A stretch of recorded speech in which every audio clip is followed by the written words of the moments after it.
रौरे में नेहिया लगवनी दीनानाथ, रौरे में नेहिया लगवनी सूरज बाबा। कब हमर श्रद्धा पुराइबे दीनानाथ, कब हमर मानसा पुराइबे सूरज बाबा। कहिए से नेहिया लगवनी छठिया मैया, कहिए से आसारा लगवनी छठिया मैया। कब हमर श्रद्धा पुराइबे छठी मैया, कब हमर मानसा पुराइबे छठी मैया।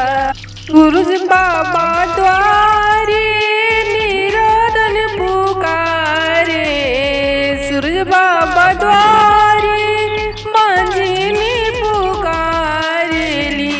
निर्धन के धान रौरा दीही सूरज बाबा, मांझिन के पुत्र रौरा दीही छठी मैया। मांझिन के पुत्र रौरा दीही छठी मैया। कहिए से नेहिया लगवनी छठिया मैया, कहिए से आसारा लगवनी सूरज माला।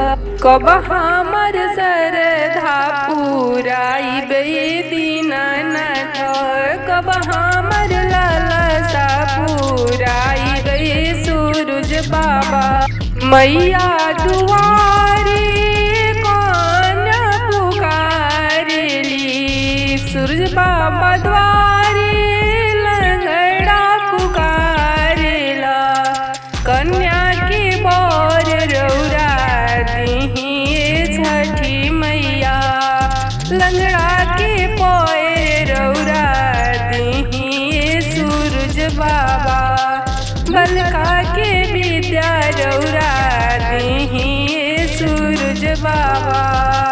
कोड़िया के काया रौरा दे दी सूरज बाबा।